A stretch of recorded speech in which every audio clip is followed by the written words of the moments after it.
Oke, kita lihat. Oh, benar, dia sudah request. Tadi merem sih nyanyinya. Kita lihat temanku. Wah, Mas Logi. Mas Logi. Sorry. sehat, Aku Mas. meeting sama teman-teman. Oh, lagi meeting. Ya sudah, kita Enggak. Aku tuh sampai kelupaan, ya mau lewatan setengah jam. Masya Allah.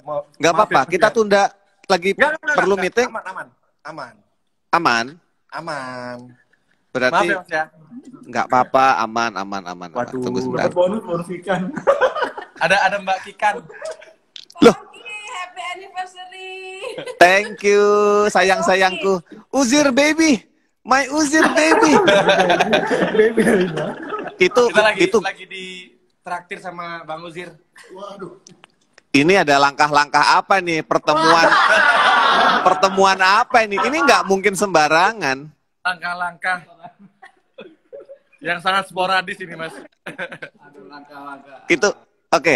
Ini kalian sedang ceritain dikit, Rian, ini lagi ngapain? Di tempat siapa?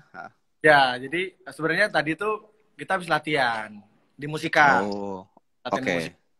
Selesai latihan, kita pengen ngobrol-ngobrol sama abang yang satu ini yang sangat tampan sekali ini. Ya. Yang kalau beli gitar nggak boleh bilang istrinya. Heeh. Itu gitarnya tuh. Wah, Nggak, gile. tadi kita nanya, Bang Uzir ini buat siapa? Ini buat Kikan semua katanya. Iya. Oh, benar. Iya. Terus latihan, terus. Latihan, terus meeting. Kebetulan mau ada yang diobrolin sama Bang Uzir. Terus tadi meeting sebentar. Tiba-tiba lagi makan, aku lihat jam. Ya Allah, live sama Mas Pongki. Kelewatan setengah jam. Aduh.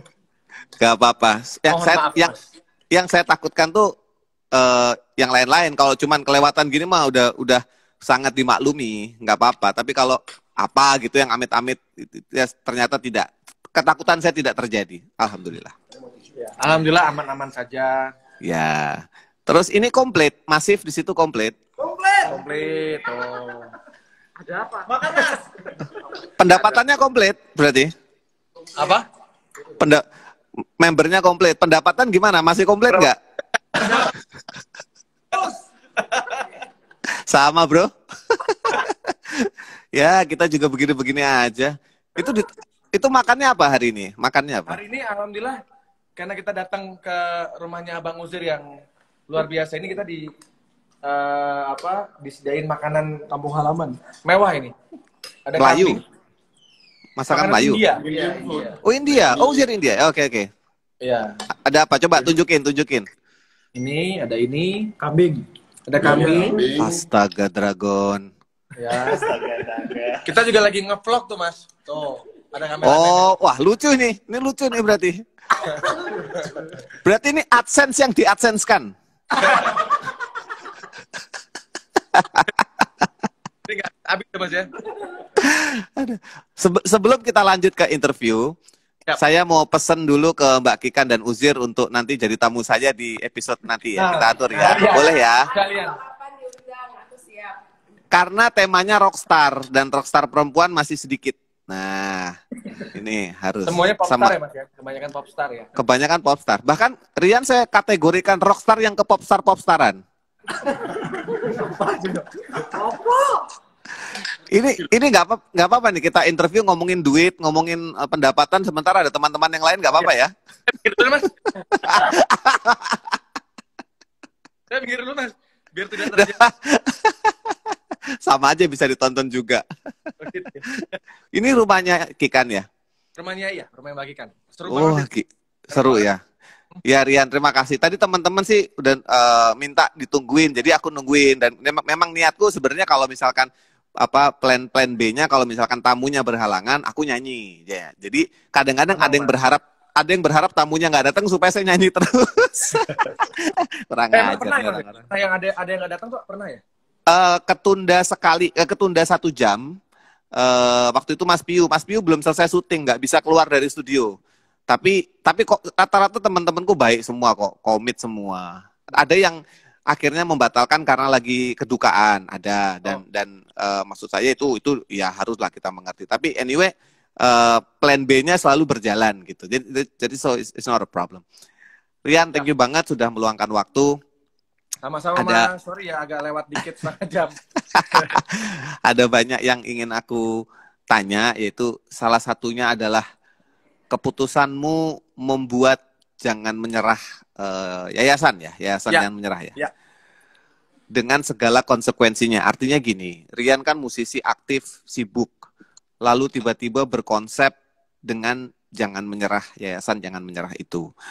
Ya. Secara garis besar kegiatannya dulu, apa yang sudah dilakukan oleh Yayasan Jangan Menyerah ini? Oke, sebelum aku ngomongin soal kegiatan, sebenarnya Jangan Menyerah itu kan memang lahir tahun 2009. Jadi pertama kali aku bikin lagu itu memang berawal dari kegiatan amal yang waktu itu kita menghibur banyak anak-anak penderita kanker, dan akhirnya aku membuat lagu itu untuk si penderita kanker tersebut. Ya, happening lagunya ya, happening banget. Ya. Yang awalnya itu hanya ngingetin diri sendiri sebenarnya, tapi ternyata impact-nya malah meluas. Ya. Dan banyak sekali fenomena-fenomena yang terjadi karena lagu itu. Dari yang tiba-tiba aku lagi di jalan, tiba-tiba ada ibu-ibu datang, aku lagi jalan di mall, tiba-tiba ada ibu-ibu datang yang hanya mau bilang terima kasih karena dia survive dari cancer karena mendengarkan lagu itu setiap hari. Terus ya ampun. Kita pernah manggung di satu daerah di Jawa kalau nggak salah, di Jawa Tengah atau Jawa Tengah, kita nyanyi di depan di dalam gereja. Di gereja. Jadi keren. Kan kita Muslim semua, tapi waktu itu ada si pendetanya yang di gereja itu dia suka banget sama The Massive dan meminta untuk bernyanyi untuk jemaatnya di sana gitu. Lagu Jangan Menyerah. Jadi buat aku lagu Jangan Menyerah ini adalah lagu yang ya lagu lintas agama, lintas sosial, lintas usia juga gitu. Dan ketika lagu ini lahir, seperti Tuhan kayak menakdirkan aku untuk gimana caranya aku tuh bisa hidupku bisa bermanfaat untuk orang lain juga, bisa bisa menjadi manfaat untuk orang lain. Jadi semenjak lagu Jangan Menyerah itu lahir, kita selalu diundang di acara-acara amal, pokoknya acara amal apapun kita pasti diundang. Yayasan itu selalu ngundang The Massive hanya untuk menyanyikan lagu itu. Nah, sebenarnya kegiatanku untuk mengunjungi orang-orang sakit atau membantu, misalnya ada korban bencana alam dan lain-lain, itu kita sudah sering lakukan dari sejak lagu itu ada. Jadi dulu itu memang tidak pernah terdokumentasi lah dengan baik gitu, karena saat itu aku pikir perbuatan baik itu nggak perlu diumbar-umbar gitu. Maksudnya, tapi ketika era yang sudah berubah, ini sudah era digital, dan ternyata banyak orang-orang yang istilahnya memarahi aku karena kok lu perbuatan baik kenapa nggak lu sebarluaskan? Ini kan satu hal yang positif yang mungkin bisa menginspirasi banyak orang juga gitu. Akhirnya aku pikir karena sudah umur lagu ini sudah dari 2009, di 2020 akhirnya saat pandemi, akhirnya aku berpikir ini banyak orang-orang yang susah, banyak orang-orang yang bisa dibilang sangat berjuang di era pandemi ini ya, di masa pandemi ini. Ya dari musisi dari berbagai profesi itu lagi berjuang banget untuk bisa betul berjuang hidup, untuk bisa istilahnya bertahan hidup gitu di pandemi ini. Akhirnya aku berpikir sepertinya aku harus membuat satu yayasan yang memang legal, yang memang istilahnya resmi, yang memang memang kebetulan juga Jangan Menyerah kan aku yang menulis lagunya, jadi istilahnya itu sudah lekat banget lah gitu dengan Rian gitu ya. Dan akhirnya dibantu dengan beberapa orang yang memang yang sudah bersama aku dari dulu. Akhirnya aku membuat Yayasan Jangan Menyerah Indonesia ini, dan memang concernnya sekarang dari dulu sebenarnya kita concernnya lebih ke anak-anak sih. Jadi dulu tuh kalau kita misalnya bantu orang, pasti kalau nggak yang anak-anak pengidap kanker atau misalnya anak-anak yang terkena korban bencana alam. Dan ini memang sampai sekarang pun kita memang concernnya lebih ke anak-anak. Nah, cuma yang di Yayasan Jangan Menyerah Indonesia ini aku lebih spesifik lagi sekarang. Jadi aku ini punya mimpi bisa menemukan mutiara-mutiara Indonesia yang mungkin nggak terjamah lah sama pemerintah gitu, atau mungkin nggak sempat diberi kesempatan, atau mungkin mereka tidak punya kesempatan padahal mereka punya kemampuan, mereka punya mimpi yang besar. Jadi kenapa aku memilih spesifik seperti itu, karena aku pengen kita tuh ngebantu tidak hanya untuk hanya materi, tapi kalau misalnya orang miskin saja pasti udah banyak yang ngebantu gitu. Tapi kalau misalnya dia miskin tapi dia punya skill, dia punya kemampuan, dia punya mimpi yang besar, kita nggak pernah tahu, tiba-tiba ternyata anak itu yang kita bina, yang kita didik bisa menjadi orang yang besar suatu saat nanti, bisa bikin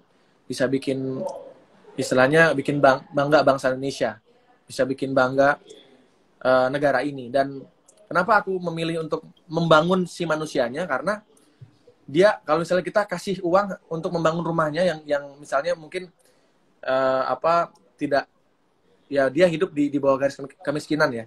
Kalau kita kasih uang dia untuk membangun rumahnya, tapi kita tidak, istilahnya gini, kalau kita membangun manusianya, dia akan bisa membangun rumahnya dia sendiri gitu.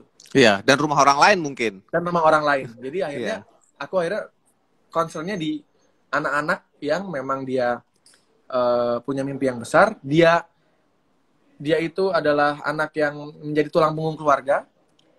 Dia miskin, tapi dia punya mimpi yang besar dan dia punya kemampuan. Gitu. Iya. Jadi ini dalam bidang pendidikan maksudnya ya? Semuanya. Kalau sekarang nih yang menjadi pilot projectku, skill.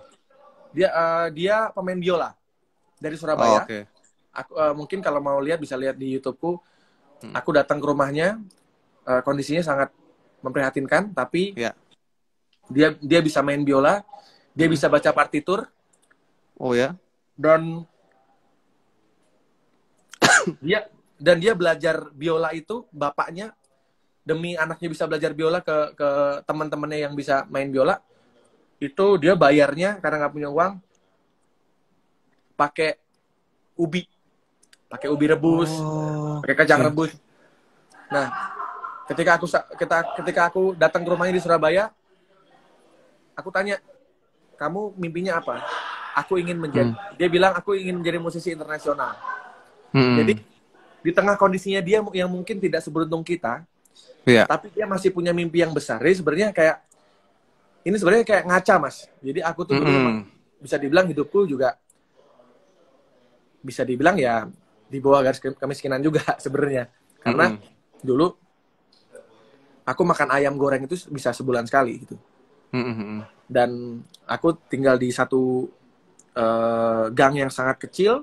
Waktu itu aku ngontrak juga, dan aku juga pernah ada di fase dimana aku tinggal di satu rumah yang luasnya hanya mungkin 1 kali 2 meter atau 2 kali 3 meter, pokoknya kecil banget. Rumah petak ya. Petak, kalau lebih kecil lagi. Lebih kecil lagi. Oh, oke. Jadi mandi dan makan di situ, tidur di situ. Jadi saking kecilnya. Jadi aku pernah ada di fase hidup seperti itu. Tapi ketika aku sudah mulai remaja, di umur mungkin setelah di SMP kelas 1 tuh aku udah punya mimpi yang besar, walaupun kondisiku mungkin tidak seberuntung teman-teman yang lain ya. Tapi aku punya mimpi yang besar saat itu, pengen bisa jadi musisi yang sukses, pengen punya rumah di sini gitu, udah ngebayangin dari dulu gitu. Jadi nah, akhirnya si orang itu dibantu apa oleh Jangan Menyerah Yayasan? Sekarang ini dia kan mimpinya jadi musisi internasional. Jadi mau nggak mau aku harus membawa dia untuk sekolah biola di sekolah yang memang nanti akan memberikan rekomendasi ke sekolah di luar. Oh, untuk nantinya beasiswa keluar ya? Betul. Jadi aku sekarang ini sudah Yayasan Jangan Menyerah Indonesia ini sudah nyekolahin dia di Jakarta Konservatorium. Itu ada di Fatmawati di Jakarta. Jadi sekarang ini alhamdulillah dia tuh kemarin waktu dites, si Jawa ini, nama Jawa, itu dites langsung grade 4. Jadi ternyata untuk belajar satu grade itu perlu waktu 1 tahun. Nah, tapi dia bisa langsung grade 4. Dan aku minta di tahun ini dia bisa lulus, jadi percepatan. Karena satu grade itu kan 1 tahun. Nah, dia harus sampai 8 grade. Nah, kalau 8 grade berarti kan memerlukan waktu 8 tahun sebenarnya kan. Kalau 1 sampai 8. Tapi karena aku minta percepatan, akhirnya secara biaya juga lebih mahal. Iya. Secara biaya lebih mahal, tapi karena memang kita sudah punya programnya, jadi kita sudah punya timeline. Jadi tahun ini dia harus kemana, harus belajar sampai apa, karena untuk bisa dapat rekomendasi itu dia harus lulus secara, bukan hanya secara permainan, tapi secara teori juga. Jadi kenapa harus dari usia muda? Karena memang yang paling benar itu kalau belajar dari usia muda. Gitu. Iya. Usianya berapa dia sekarang? Dia sekarang 13 tahun. Oke. 13 tahun. Ya. Dan dia sekarang sedang mengupayakan mimpinya untuk menjadi pemain biola internasional. Dan Betul. Rian di situ untuk membantu dengan yayasan, membantu supaya dananya itu didapat dari mana? Dan bagaimana donatur itu bisa membantu itu? Oke, jadi memang awalnya memang masih pakai pribadiku. Jadi kemarin 1-2 bulan itu dia sempat tinggal di rumah juga. Jadi segala keperluannya dia, seperti dia benerin biolanya, terus beli bownya itu juga kan mahal itu. Jadi ya mahal. Jadi untuk awal-awal masih aku yang backup, tapi karena beberapa gerakanku yang akhirnya kemarin dia sempat dipanggil di beberapa stasiun televisi juga, akhirnya aku bikin proposal juga ke beberapa donatur yang memang aku kenal, para pengusaha-pengusaha itu, dan akhirnya ada yang menjadi donaturnya untuk akhirnya ya paling tidak bisa menghidupi keperluannya Jawa lah gitu selama di sini sampai iya. Berarti kamu harus safari dong, harus keliling. Kalau perlu presentasi sendiri gitu ke donatur-donatur supaya mereka percaya kan. Beda kan kalau yang presentasi anak buahmu sama kamu kan pasti beda. Ya memang mau nggak mau harus langsung Mas ya. Maksudnya karena memang ini juga menjadi mimpiku juga untuk bisa menemukan anak-anak, aku bilangnya sih mutiara-mutiara Indonesia yang ya kita tahu suatu saat mungkin dia 10 atau 20 tahun lagi bangsa mungkin yang kita nggak tahu. Nanti ada yang science, ada sepak bola, ada yang banyak lah. Kita ada yang main basket mungkin gitu. Jadi nanti kategori banyak sih. Gitu. Iya. Memang poin dari cerita ini adalah adalah sifat gini. Salah satu yang menarik dari kita beriman pada Tuhan itu adalah kita dikasih kesempatan sama Tuhan untuk menikmati semua yang kita punya sekarang. Jadi kita dikasih kesempatan, oke, mungkin mau apa? Kita dikasih jalan, kita dikasih relasi, semua itu kadang-kadang kita dapatkan dengan mudah, ya. Karena dalam jalur tertentu kita mungkin punya orang tua yang mampu, kita punya teman yang banyak sehingga mudah. Tapi ada beberapa orang yang tidak punya fasilitas itu, dan yayasan ini berusaha untuk meminimais halangan-halangan itu sehingga mereka bisa mendapatkan lingkungan yang pas ya buat karirnya, begitu ya.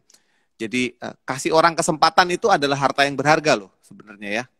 Memberi orang kesempatan, jangan duit ya. Kalau ngasih orang duit tuh kayak ngasih solusi terus udah gitu. Ya, betul. Tapi saya kasih kesempatan kamu kerja sama saya deh gitu. Memberi pekerjaan itu juga memberi kesempatan, membuktikan orang itu mampu apa tidak. Oke, keren banget. Nah, dulu sempat aku dengar masih di tentang lagu Jangan Menyerah ya. Ini kamu waktu buatnya dulu ada wangsit kah atau kamu apa kayak, karena impact-nya itu sepanjang ini, segede ini dan semeaningful ini. Yang ngomong bukan Rian, ketika lagu ini jadi gede, yang ngomong tuh orang, itu kan lebih gila lagi. Kalau kamu yang ngomong lagu gua tuh ngetop hits, ya oke, semua songwriter boleh ngomong gitu. Tapi ketika stasiun televisi bilang ini lagu temanya bagus, perusahaan A bilang ini lagu cocok buat ulang tahun perusahaan kita, cocok untuk pandemi, untuk masa sekarang. Nah itu kamu bikinnya, apakah ada sesuatu yang tidak bisa kamu jelaskan atau itu mengalir aja atau gimana? Oke, sebenarnya tidak mungkin nggak ada alasan kalau misalnya, maksudnya sampai aku bikin lagu ini tuh pasti karena ada alasannya. Jadi tahun 2008 itu kebetulan The Massive itu sedang ada masalah sebenarnya. Jadi, uang kita itu ketahan lah sama kita pernah satu masalah. Jadi di tahun itu bisa dibilang The Massive itu sangat sangat terkenal karena lagu kita tiga lagu single kita, single 1, 2, 3 kita itu saat itu happening. Ya, Cintaimu ada di antara kalian, ada Merindukan. Tapi secara finansial kita tuh nggak punya uang sama sekali. Asih, ya. Tahun itu aku beli sepatu aja nggak bisa. Makanya jujur beneran nih. Gila. Tapi itu namanya masih muda ya Mas ya, maksudnya. Iya. Orang nyanyi lagu kita puluhan ribu orang itu udah jadi obat buat kita. Jadi kayak ya nggak kerasa kita nggak punya duit. Saat itu kita, maksudnya kita juga belum ada kebutuhan, masih pada single gitu, maksudnya tidak ada istilahnya ya, hidupnya belum kayak sekarang lah, banyak kebutuhan, kita harus menghidupi banyak orang. Itu yang zaman kita tur ke Sulawesi itu bukan? Yang kita ketemu waktu tur. Kenapa? 2008 Mas. Iya. Oh 2008, ya. Jadi, nah ada satu momen kita main di acara amal, terus si anak, nah kebetulan yang anak ini yang divonis 4 bulan lagi meninggal ini, jadi ada satu anak yang divonis 4 bulan lagi meninggal sama dokter. Oke. Itu baru meninggal kemarin Mas, tahun 2020 akhir. Iya, aku lihat di Instagrammu. Oke. Jadi ada satu anak yang namanya Restu, ya. Yang akhirnya menginspirasi aku untuk membuat lagu Jangan Menyerah. Aku bikin lagu ini hanya nggak sampai 5 menit, lagunya cepet banget. Jadi aku bikin notasi dan liriknya langsung. Nyampe rumah, aku kebayang mukanya, waktu itu kebetulan pas lagi hujan, genteng rumahku bocor. Jadi, aku ingat banget momen. Untuk seorang yang rockstar, popstar, genteng rumah bocor itu garing juga tuh ya. Rumah masih ngontrak kan saat itu ya. Jadi ya udahlah kita terima keadaan. Oke. Satu, aku tidak mempedulikan si genteng bocor itu. Jadi tiba-tiba ingat mukanya si Restu. Itu ini terus gitu. Dia bilang aku keingetnya kenapa? Karena dia tuh sakit. Dia anggota tubuhnya tidak lengkap karena kakinya sudah diamputasi. Dia di atas roda. Tapi semangatnya melebihi orang-orang yang normal, melebihi orang-orang yang sehat. Nah, aku langsung dalam hati kok, oh ya ternyata yang lebih susah dari gue, yang lebih berat lagi hidupnya dari gue, ada ya. Dan dia bisa lebih semangat dari kita gitu. Yang istilahnya kita lengkap badannya, kita maksudnya masih lengkap gitu, tapi rasa ini udah berat banget itu ketika itu ya. Dan ternyata masih ada lebih berat lagi tanggung beban hidupnya gitu. Itu aku langsung kayak digampar lah gitu. Oh ternyata kita harus bersyukur dengan apa yang kita punya, walaupun mungkin sekarang ini aku lagi istilahnya lagi diuji sama Tuhan. Uang hasil jeripayah kita ketahan selama 1 tahun. Tapi ya mungkin karena saat itu kita masih muda, kita jadi nggak terlalu memikirin. Tapi aku jujur juga tetap ngerasa gue capek, tapi kok duitnya nggak nyampe ke gue ya gitu. Tapi akhirnya gara-gara anak itu, gara-gara Restu, perasaan itu langsung buyar, bener-bener yang wah gue harus bersyukur dengan apapun gue. Dan akhirnya langsung aku tulis cepet banget, bikinnya bener-bener yang tak ada manusia yang terlahir sempurna, jangan tersali segala yang terlihat. Jadi bener-bener itu ngalir banget, dan orang pertama yang aku telepon adalah Rama. Oke. Terus aku bilang, langsung telepon, Ram, gue bikin lagu, judulnya Jangan Nyerah. Kita rekam yuk. Yaudah, ayo. Kan namanya waktu masih banyak kan, jadi langsung rekam. Dia langsung datang ke rumah, terus kita nyewa studio. Waktu itu pinjam studio teman. Iya. Karena kita belum punya alat untuk rekaman. Jadi, rekam, ya. Jadi kita minjam studio teman, akhirnya kita rekam demonya. Dan sebenarnya awalnya kata-kata jangan nyerah itu bukan jangan menyerah, tapi don't give up. Sok-sok Inggris. Yeah. Tapi ternyata pas udah nyampe ke Bu Acin dibilang, Rian ini jangan bahasa Inggris, nanti nggak semua orang tahu bahasa Inggris loh, dia bilang gitu. Ganti bahasa Indonesia aja ya. Kalau bahasa Inggris gimana nyanyi itu? Don't give up. Oh gitu. Give up, gitu. Iya, kurang jatuh juga sih ya kalau dirasain. Kurang Akhirnya, jatuh. Kata Bu Acin, ganti deh bahasa Indonesia. Yaudah Bu, aku ganti jangan nyerah aja ya. Di Indonesiakan aja gitu. Yaudah coba. Akhirnya direkam dengan versi jangan nyerah, ada kata jangan.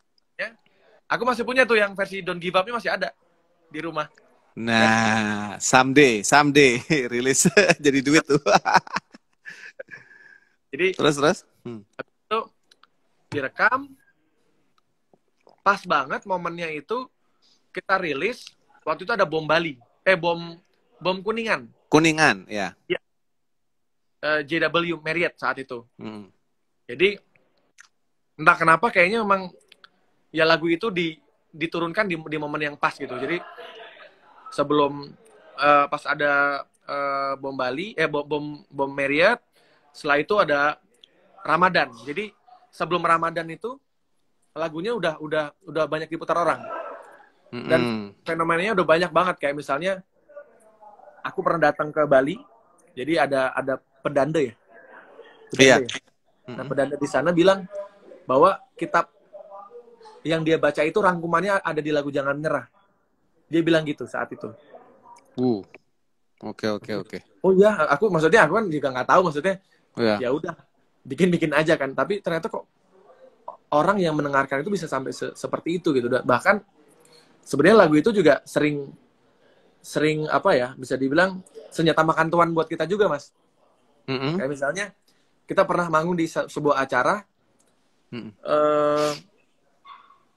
makanannya pakai nasi kotak, tapi agak-agak basi dikit gitu. Nah terus aku bilangin, aduh makannya nasi kotaknya udah agak basi deh. Wahyu nyeletuk, syukuri apa yang ada. Nggak boleh komplain loh. Nggak boleh komplain. Jadi terus sempat ada orang nge-tweet juga, kalau yang bikin lagu aja menyerah, apalagi kita gitu. Jadi kena lagi loh. Kena lagi. Jadi aku ini nggak boleh nyerah apapun kondisinya. Jadi udah bisa dibilang udah jadi senjata makan tuan. Iya. Tapi ya itulah ya. Ini sebenarnya.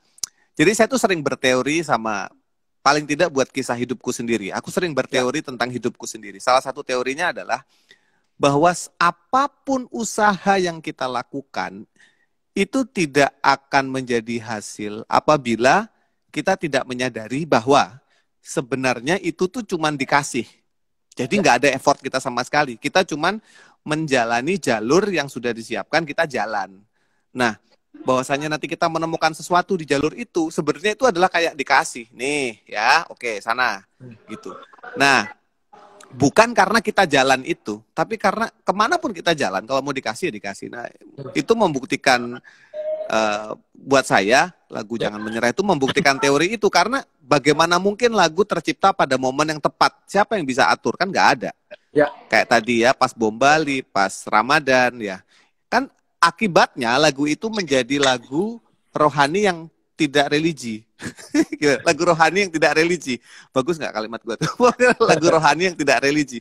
Lagunya sebenarnya spiritual.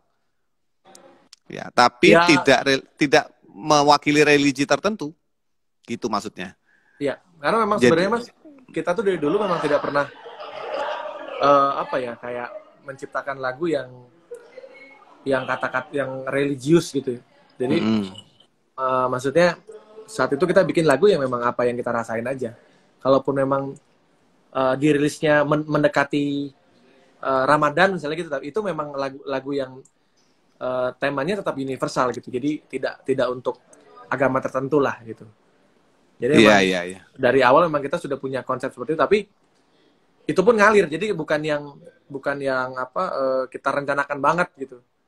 Jadi kayak memang sudah, ya itu seperti yang Mas bilang, sudah dikasih jalannya, tinggal kita menjalani apa yang sudah Tuhan berikan buat kita. Iya. Apakah lagu Jangan Menyerah ini termasuk lagu atau menjadi lagu yang paling besar secara pendapatan? Bisa dibilang begitu nggak? Salah satu iya, tapi kalau secara Paling bukan? paling bukan. Oh, Justru bukan. malah Yang paling apa? yang paling malah mungkin Mas Pongki mungkin kaget karena orang pasti mengira Cinta Ini Membunuhku gitu-gitu ya. Tapi ternyata Gue menyerah album satu itu ya. ya, justru malah album kedua, Mas. Yang apa? Album kedua judulnya Rindu Setengah Mati. Oh iya, Iya. iya, iya. Lo itu saya paling nggak suka. Nah, itu malah paling besar itu loh. Itu download RBT-nya itu 12 juta. Oh, Ringback Tone ya. Ringback Ringback Tone. Nah, dan secara album memang di album itu memang banyak yang jadi soundtrack sinetron dan lain-lain ya di album itu ya. Di album kedua. Nah, termasuk Oke. Jangan Menyerah. Antara itu ada di album kedua. Iya, iya. Tapi justru bukan Jangan Menyerah, bukan Cinta Ini Bukan. Membunuhku ya. Tapi salah satu, kalau Cinta Membunuhku itu kalau nggak salah 8 juta download RBT saat itu. Jangan Menyerah itu 5 juta. Tapi masih yang termasuk yang lumayan paling besar lah. Di antara yang...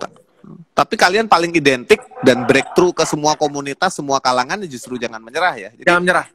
tapi tidak berarti itu paling menghasilkan ya.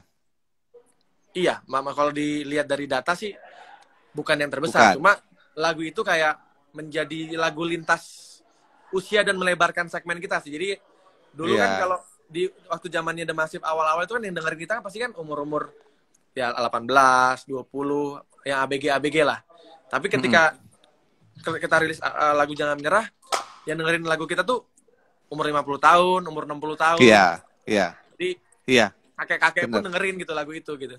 Benar-benar. Karena exposure-nya besar. Ya, exposure-nya besar. Kalau dulu zaman gue masih di Jikustik tahun 2008, 2009, 2008 itu ada kritik datang ke Jikustik, ke saya terutama. Kritiknya adalah begini. Udah deh, lu siap-siap bikin sesuatu lagi yang lain. Karena posisi lu itu udah diambil sama band dari musika namanya The Massive. Oh ya. Artinya gini, posisi itu posisi market ya, IO lah, IO ke klien. Jadi misalkan mau band cowok-cowok dengan lagu ballad, nah gitu. Posisi itu diambil oleh The Massive.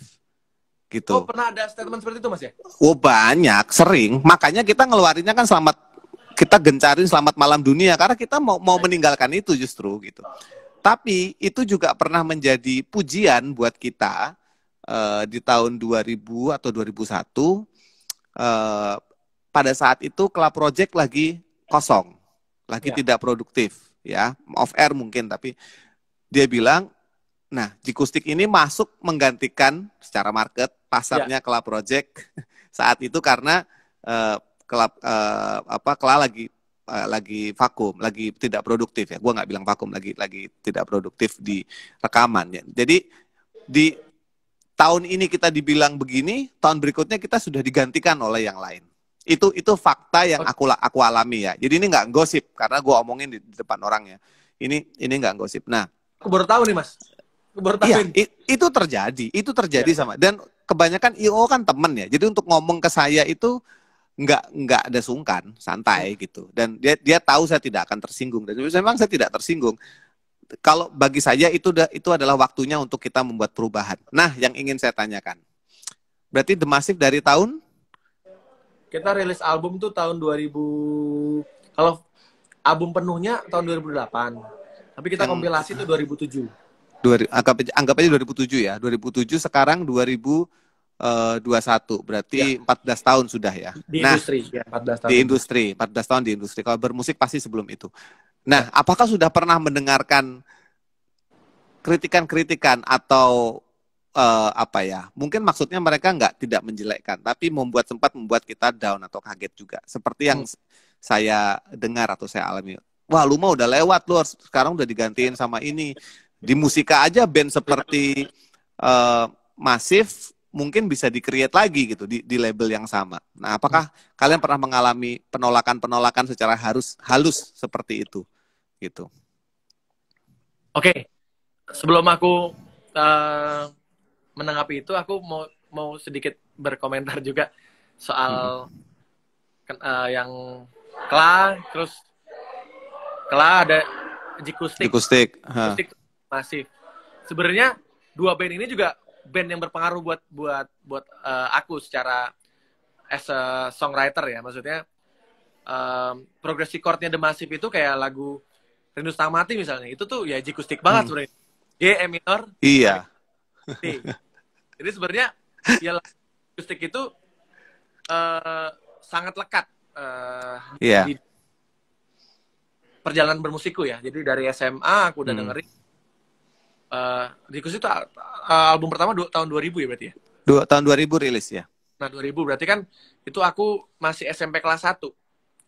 SMP kelas 1. Jadi ya itu album-album yang Jikustik rilis itu adalah lagu-lagu yang aku dengerin waktu remaja. Dengerin waktu SD. Jadi sebenarnya ketika ada orang ngomong gitu, menurut aku tidak merasa aku menggantikan Jikustik, tapi mungkin bahasanya lebih ke tongkat estafetnya diberikan. Tongkat estafetnya. Jadi regenerasi lah gitu. Ya. Jadi ya sebenarnya Mas Pongki, lagu-lagu Mas Pongki, lagu-lagunya Klah itu ya pasti menginspirasi aku juga gitu. Dan komentar soal pernah nggak digituin gitu? Disekak sama orang, iya. Ya pasti ada sih Mas, ada beberapa lah yang ngomong soal kayak gini, nyanyinya kok gitu amat sih gitu. Kan ya, ada pasti itu. Misalnya apa ya kayak tapi yang ngomong langsung loh, nggak di belakangmu gitu, ngomong langsung gitu, kayak semacam kritik gitu. Iya, ada juga yang pas udah kesini kok nyanyi lo beda sama yang album awal gitu, ada.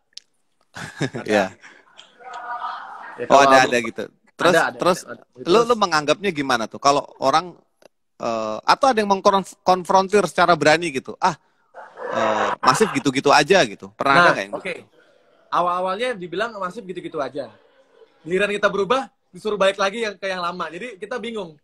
Yang lu disco itu ya apa? Yang lu berubah tuh yang sama Dencas kita bukan? bikin yang sama Dencas, yang PD. Sama Dencas, ya PD.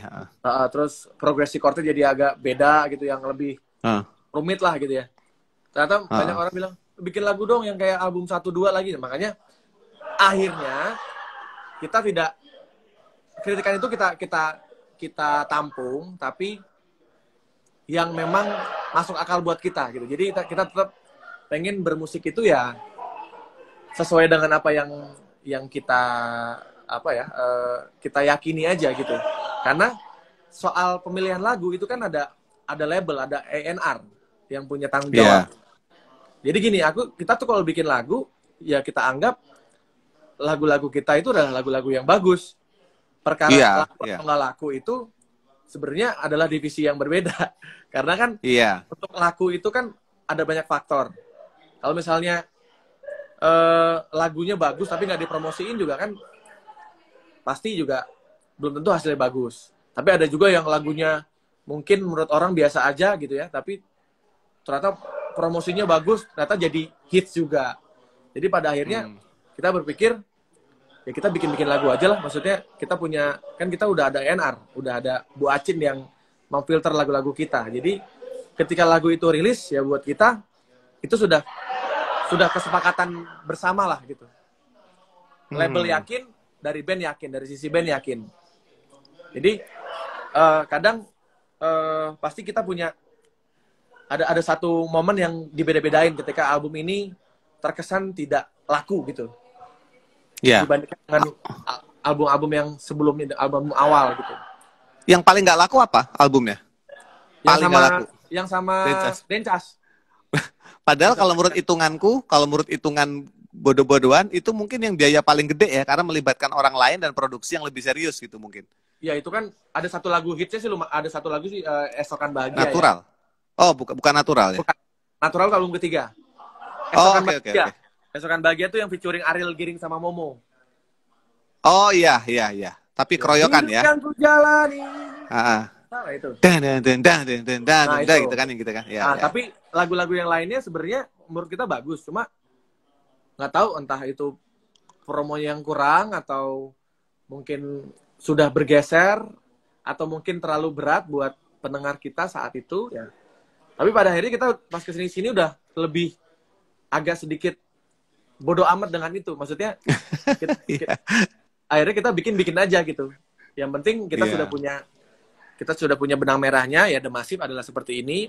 Perkara nanti ada unsur-unsur yang lain dalam di musik yang kita buat ya itu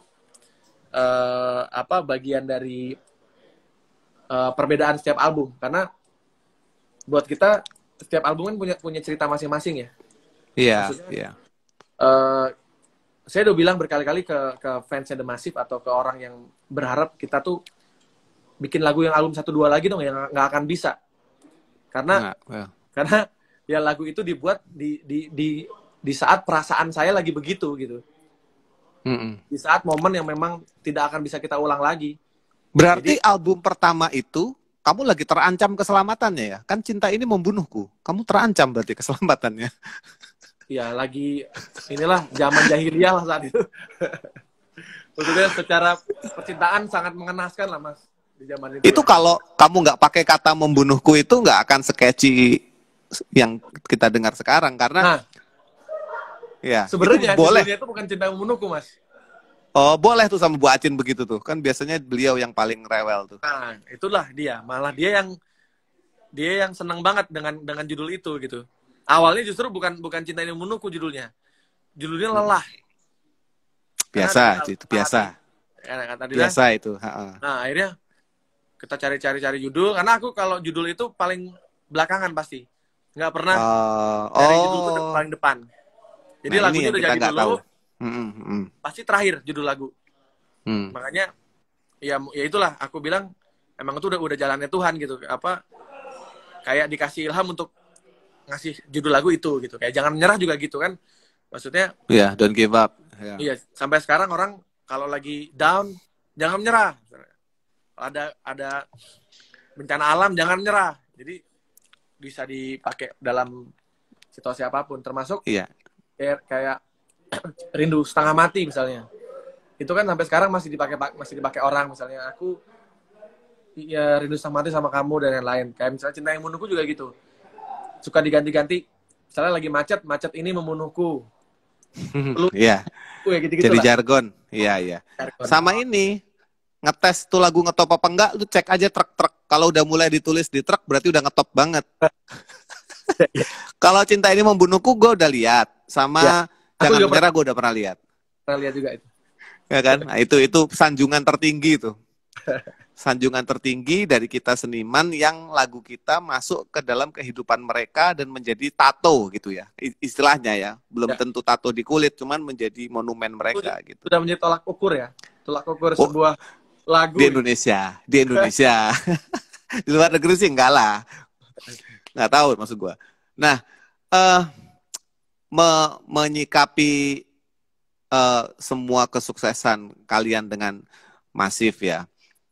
Tentunya kalian ini kan istilahnya dikepung raksasa nih di dalam satu label yang saya sangat hormati ya, karena banyak membantu karir saya juga, Ibu Acin dan teman-teman dan segenap Musika Studio. Tapi kalian kan dikepung oleh raksasa-raksasa saat itu dari zaman Peter Pan kemudian jadi Noah, kemudian ada Geisha, semuanya gede.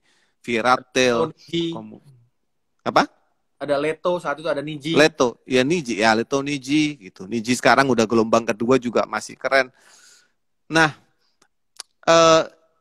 itu gini. Gue yakin kalian ini punya jati diri dan berkarakter. Semua band di situ punya jati diri dan karakter. Tetapi yang namanya sebuah label, dimanapun, bukan cuma di label itu, bahkan sifat label adalah dia pasti mengurus atau melayani yang sedang menjadi fokus. Ya, pasti, itu pasti, nggak bisa disangkal, pasti. Semua label pasti mengakui. Yang sedang jadi fokus pasti diurus dulu. Nah, apa yang terjadi ketika kalian sedang tidak menjadi fokus? kalian lakukan apa gitu. Kenapa saya tanya ini? Karena begini, ini adalah pertanyaan yang banyak ditanyakan ke saya oleh teman-teman yang ngeband dan mungkin mengalami hal yang sama juga. Ya. Lagi nggak diperhatikan. Ya, itu pasti ada momen itu. What did you guys do? Oke. The Massive itu lahir dari band yang memang lahir dari band yang sering ikut festival, kompetisi band. Oke. Jadi kita itu terbiasa Berkompetisi, bersaing. Berkompetisi dalam hal yang positif ya. Maksudnya gini, ketika mentalnya ya. Kita itu band yang sangat tahan banting. Maksudnya ketika kita merasa kita tidak sedang diurus, kita selalu memakai jalan-jalan yang lain. Maksudnya kita bikin apa gitu. Jadi selalu ada hal yang kayak contoh waktu itu album ke-5 kita manggung 1 hari 50 tempat. Itu ide siapa? Oh iya, bukan label? Bukan. Oh keren. Terus, Oke. Kita manggung di hutan, album ke-4. Kita bikin launching di hutan, album ke-4 yang albumnya sama Dencas. Dencas ya, gua lihat itu. Ya. Terus album ke-4 kita bikin Piringan Hitam, yang itu bisa dibilang adalah kebiasaan yang baru lah untuk band mainstream ya. Kita rilis album dalam format kita. Karena kebetulan memang aku sudah mulai mengumpulkan Piringan Hitam itu dari tahun 2010. Jadi aku pikir ketika aku menjadi kolektor vinyl, kita juga harus merilis album kita dalam format vinyl. Siapa yang bayar? Tetap musika yang bayar. Tetap ya. Nah, cuma ternyata itu adalah produksi vinyl pertama musika setelah 30 tahun. Berhasil lo ngerjain musika ya. Yang dimana setelah rilis vinyl The Massive, musika langsung rilis semua katalog lamanya musika. Iya itu gue bilang. Iya. Itu juga masuk juga sebenarnya. Gue dengar gosip itu sih. Gue dengar gosip itu bahwa ini gara-gara Massive nih musika menghidupkan lagi vinyl-vinyl. Oke, lanjut. Aku ngeracunin anak-anak Niji juga. Niji rilis dong album pertama, keren tuh, Breakthrough. Akhirnya dirilis juga album Breakthrough. Iya. Terus akhirnya sekarang udah album-albumnya Guru Soekarno Putra, Iwan Fals, Chrisye, semuanya dirilis. Karena musika itu dulu, dia tuh punya alat untuk membuat piringan hitam. Zaman itu. Cuma, di zaman itu, musika menganggap era berubah. Dan akhirnya dikiloin. Jadi, saat itu, ya label-label zaman itu menganggap industrinya berubah, udah nggak ada piringan hitam lagi. Dan ternyata industrinya balik lagi kan sekarang. Dulu kalau misalnya nggak ngancurin si alat mesin itu, mesin itu mungkin kita udah nggak perlu lagi bikin di luar hitam ke luar negeri gitu, ke Jepang atau ke Eropa ya. Jadi ya alhamdulillahnya sekarang musika sudah mulai rajin merilis katalog lamanya dalam format piringan hitam gitu. Karena memang piringan hitam punya marketnya sendiri ya. Gitu. Iya. Nah, gimana waktu merilis piringan hitam itu? Berhasil nggak secara standarnya Massive? 500 habis dan ternyata album itu sekarang harganya sudah hampir ada yang di Malaysia tuh ada yang jual sampai 3 juta. Wis. Jadi sudah jadi barang langka.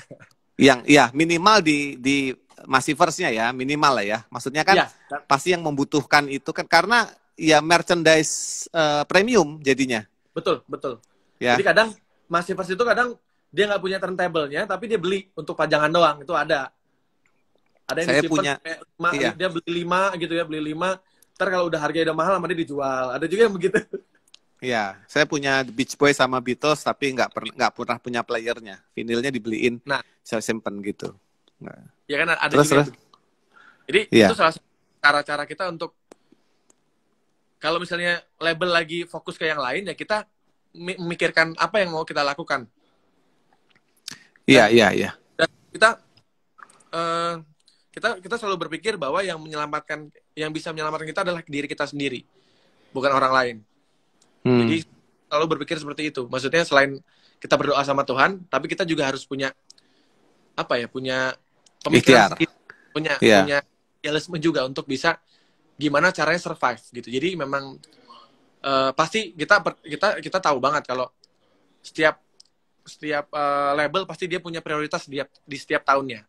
Karena nggak mungkin dia akan nge-push itu aja gitu kan. Kalau member Massive itu tidak berubah dari album pertama ya? Iya, masih sama alhamdulillah sampai sekarang. Sama ya? Berarti udah lewat 10 tahun ya? Sudah 18 tahun. Besok. Nah, berarti tanggung nih 25 tahun harus the same member. Iya kan? Ya, dan kebetulan kita juga sudah baru saja bikin PT bareng, bikin perusahaan sama teman-teman The Massive yang lain. Karena tujuan kita adalah kita ingin melestarikan karya kita. Kita ingin bisa karya kita ini bisa turun-temurun ke anak cucu kita nanti. Jadi kita nggak pengen cuma ngeband doang, tapi kita juga pengen bisa menjadi perusahaan yang besar. Kenapa harus PT? Apa keuntungannya kalau diformatkan PT? Oke, karena kita bisa tidak perlu menunggu orang lain untuk mengundang kita. Kita nanti akan bisa bikin event-event sendiri. Kita akan expand juga. Hanya tidak bisa banyak hal sih sebenarnya. Gitu. Iya. Mestinya kalau sudah PT, siapa dapat berapa sudah jelas ya mestinya. Sudah. Nggak tahu gua. Ya kan? Jelas. Siapa dapat apa dan berapa? Kalau PT formatnya kan harus tertulis di notaris. Nggak kayak anak band jabat tangan terus oke gitu sepakat kan bisa berubah karena bisa lupa bukan karena niat. Tapi kalau sudah notaris kan sudah ketahuan gitu ya. Ya, itu juga mungkin. Ya, karena gini, kebanyakan band-band itu hanya gentleman agreement, maksudnya tidak pernah menulis kesepakatan gitu bersama. Dan itu sebenarnya oke kalau memang mereka bisa komit ya, tapi kalau kan ada limitnya juga. Kadang-kadang tiba-tiba nanti ada 1-2 orang yang akhirnya tiba-tiba beda visi misi dan lain-lain. Tapi kalau kita sudah punya perusahaan, kita berarti kan harus benar-benar serius untuk menata semuanya. Dari finansial kita, dari bisnis apa aja yang harus kita lakukan. Terus kita punya target-target ke depan apa gitu. Jadi memang sebenarnya kita kan masih punya mimpi yang lain-lain nih ke depan. Jadi kalau misalnya Mas Pongki tadi bilang, kalau misalnya band-band lain, lu lagi nggak diurusin sama label itu gimana ya? Kita sebenarnya kita sudah punya plan sendiri gitu. Maksudnya kita tuh selalu punya ada rencana-rencana yang sudah kita tulis setiap tahun. Jadi kalau seberapapun suksesnya band lu, siklus itu pasti datang. Pasti datang. Itu yang ingin gue share melalui Rian juga, bahwa apapun yang sesukses apapun band lu, siklus itu pasti datang, dan ketika itu terjadi, ready nggak bandnya gitu loh. Itu kan yang ingin disampaikan sebenarnya kan. Ya memang alhamdulillahnya beruntungnya aku memang bertemu dengan teman-teman yang sangat pengertian, sangat respect juga. Jadi memang ya mungkin ini salah satu anugerah lah buat aku juga. Sampai detik ini desire-nya anak-anak untuk bermusik itu nggak berubah sama sekali. Bahkan makin semangat gitu. Kita sudah mempersiapkan banyak lagu-lagu untuk ke depan. Terus bahkan kita juga mempersiapkan lagu-lagu berbahasa Inggris nanti yang rencananya ada mungkin satu waktu kita pengen rilis satu album bahasa Inggris. Kita sudah siapkan juga. Nanti belum tahu kapan. Iya. Minimal udah sampai ke Inggrisnya beneran ya. Alhamdulillah, dan alhamdulillah juga main di beberapa negara juga gitu. Jadi buat kita kayak kita sempat main di Irlandia, sempat manggung di Australia juga. Jadi kayak ini tuh sebenarnya Tuhan udah ngasih kode sebenarnya. Tinggal lu-nya mana nih ke depan gitu. Iya, bedanya kan cuma satu.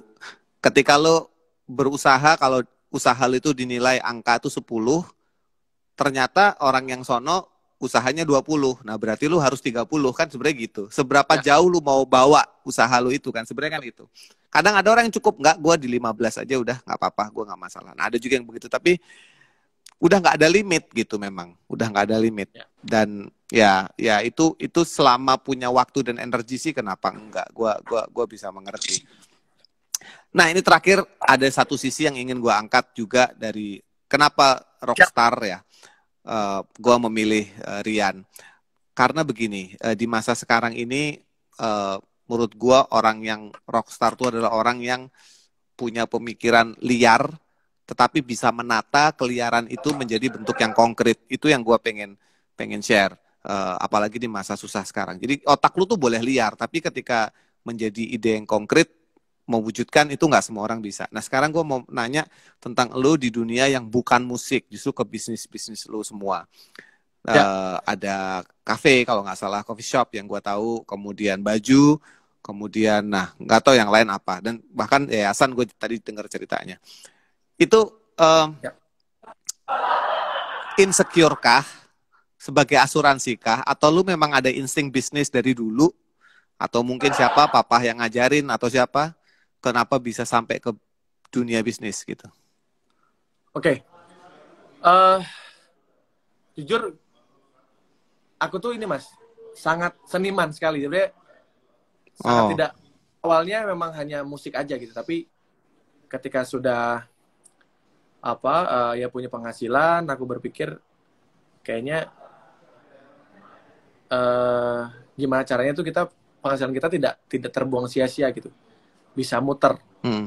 Dan sebenarnya berbisnis kan juga gambling kan, kita belum tentu juga bisnis kita bisa jalan, tapi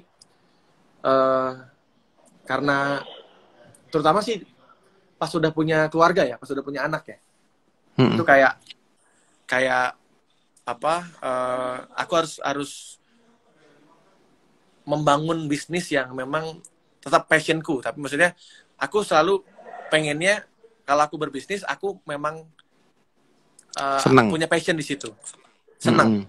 Jangan tiba-tiba misalnya aku jadi bisnis jual beli pasir gitu, aku nggak ngerti, atau apa gitu yang memang aku tidak tahu, itu aku nggak berani. Tapi kalau misalnya kayak clothing, fashion kan memang sebenarnya aku sudah pernah berbisnis fashion 10 tahun lalu, tapi karena tidak punya waktu, akhirnya vakum. Nah, sekarang ini karena pandemi, aku hidupin lagi. Kenapa fashion? Karena kita tidak pernah lepas dari penampilan kan, dari baju yang kita pakai. Nah, itu masih berhubungan dengan kita. Terus kayak cafe, coffee shop, itu ya kita selalu dekat dengan itu ya, dengan tempat yang memang ngopi, tempat makan. Terus juga musik, studio musik itu sudah pasti, namanya musisi pasti ada studio musik. Terus kebetulan sekarang ini eranya digital, aku membangun sebuah perusahaan content creator. Jadi aku nge-build content creator yang dari nol sampai akhirnya dia bisa menjadi content creator yang followers atau subscribernya banyak. Jadi aku sekarang lagi menjalankan itu, dan itu cukup menghasilkan dalam 2 tahun ini. Maksudnya salah satu usahaku yang membantu aku saat pandemi itu bisnis digital itu, yang content creator. Jadi itu aku gimana tuh? Aku memfasilitasi si content creator tersebut. Kebanyakan sih dia content creatornya lebih ke kayak dia bikin konten misalnya sketsa gitu-gitulah. Jadi kayak dia breaking, terus dia punya kewajiban bikin konten seminggu 2 kali, dia upload di YouTube, tapi semuanya fasilitas dari Rian yang ya, dari aku. Namanya apa? Dan itu salah satu, namanya EP, eksploitasi positif. EP. Oke. Nah, EP ini sekarang lagi ada Maeli yang bukan kaleng-kaleng itu. Iya. Itu ada Jendam Clover yang sering marah. Sering marah-marah. TikTok ya. Iya, yang sering marah-marah itulah. Kalau orang jawab pertanyaan dia marah gitu. Nah, itu ada itu. Bahkan anakku sendiri yang umur 8 tahun itu subscribernya udah 352.000. Dia bikin sketsa juga. Gitu. Terus ada Apriliani Yuda, terus ada beberapa pemain sepak bola yang kita kelola juga sosmednya, Instagramnya. Jadi kayak Rico Simanjuntak ada pemain Persija itu ada di kita juga. Jadi memang itu yang cukup membantu lah saat pandemi, karena orang semua kan brand-brand tuh kan promosinya digital. di digital ya. Jadi Iya. kayak Mael itu gila, dia endorsement-nya banyak banget. Terus aku juga jadi belajar, jadi akhirnya secara followers aku jadi tahu, oh yang lagi bagus tuh begini, karena banyak gaul sama konten kreator kan. Jadi karena mereka juga bisa dibilang masih, kalau aku kan milenial gitu ya. Nah dia tuh Gen Z, pemikirannya udah jauh banget dari beda usia 10 tahun tuh udah pola pikirnya udah beda banget. Anak muda sekarang lebih liar lagi, terutama bikin konten-konten yang kayak gitu ya. Jadi aku sebenarnya karena ada di circle itu, jadinya aku jadi ketularan. Oh, kayak bikin caption tuh begini biar orang banyak komen, atau bikin konten apa, kayak misalnya aku nge-tweet kayak kemarin aku nge-tweet di Twitter, lupakan aku kembalinya mana, ternyata yang like sama nge-retweet itu tuh banyak banget itu. Oh ternyata memang ya orang-orang Indonesia ini memang suka yang hal-hal yang enteng, receh, menghibur. Ya, maksudnya ya aku belajar kerecehan itu dari teman-teman konten kreator gitu. Jadi ya aku belajar untuk membangun, nge-build channelku sendiri, akunku sendiri, tapi aku juga sekarang ini juga mengelola beberapa konten kreator. Keren. Ya memang tidak bisa lari dari digital sih ya. Dan gua sih salah satu alasan kenapa gua pengen menghadirkan crossover ini ke media Instagram ini adalah karena gua melihat di musim pandemi ini banyak teman-teman kita yang musisi banyak yang give up. Dan gua nggak mau menyebarkan fear atau